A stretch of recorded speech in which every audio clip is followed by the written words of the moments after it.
Iyi ni inkuru ibabaje cyane twakiriye muri kano ka mwanya nk'uko ubibona, aho ambirasi yakoze impanuka ku buryo buteye ubwoba mu karere ka Rusizi mu murenge wa Nkungu. Iyi mpanuka rero yabaye bitewe n'uko imodokari yari iri kugenda mu muhanda mubi, shoferi ari kwihutana umurwayi wari urembye, imodokari yagera mu mukingo kuyikata bikanga, imodokari igahita irenga umusozi. Ese iyi modokari yapfiriyemo abantu bangahe? Ese ubundi yavagaho ijya he? Ese ubundi hari uwarokotse? Cyangwa se niba hari n'uwarokotse wameze ute? Ibyo byose ni ibibazo wakibajije tugiye gusobanurira muri iyi nkuru irambuye. Tugiye kubana ndi Isaac Sibomana.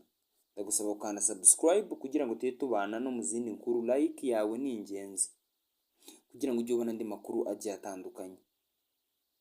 Kuri iyi tariki ya 16 z'ukwa 11 2024 i Rusizi mu murenge wa Nkungu habereye impanuka iteye ubwoba, aho ambirasi yahitanye umushoferi uyitwaye agapfa urupfu rubi cyane, aho urugi rwamukase hafi no kuvaho igikanu. Abandi bari bayirimo umurwayi nawe yahise apfa, abari bamuherekeje bose bitabye Imana. Abantu babashije kuhagera bafite ubumenyi ku modokari bavuze ko icyateye impanuka umutekano wayo utari wizeye wa feri, mbega imodokari yahuye n'ikibazo cya feri kubera umuvuduko yari iriho kandi iri kugendera ahantu mu misozi.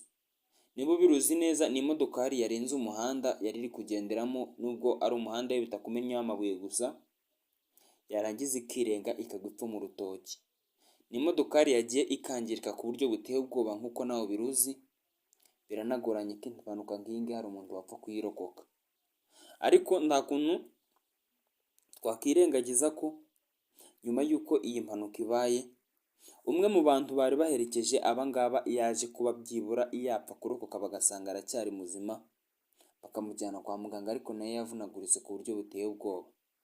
Iyi rero ni impanuka yabaye mu masaha y'ama saa 8, aho bari bajyanye umubyeyi wari ugiye kubyara imibirizi, bamujyanye kugira ngo barebe ko bamukurikirana nimba ari n'ubaga akabagwa ari mu bitaro byizewe.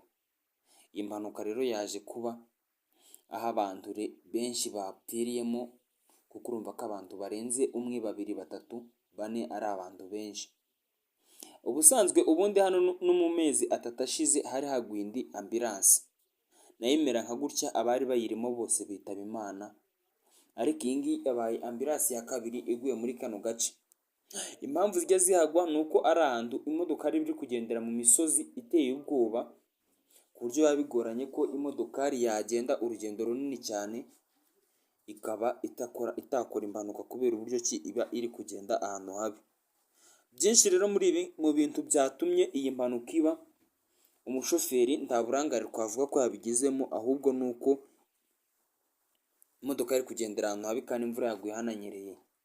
Ibi ngibi rero bikaba byatumye umuntu umwe ari we urokoka, abandi 4 bagasiga ubuzima ndetse n'umubyeyi wari ugiye kubyara. Njyewe twabanye muri kino kiganiro ndi Isaac Sibomana, gusaba ukanda subscribe. Gusa mbere y'uko tugenda hari akandi kantu gatoya nanibagiye kubabwira. Abaturage bangaba bavuze ko iyi mihanda nubwo baramuka bashyizemo gravier n'ubundi imodokari zitabura kugwa, kuko ni imihanda inyura hejuru y'ibibaya ku buryo buteye ubwoba. By'umwihariko akaba ari nabyo byanatumye iyi modokari igwa igateza impanuka, aho nabo bari bagiye kuvura bose bitabye Imana.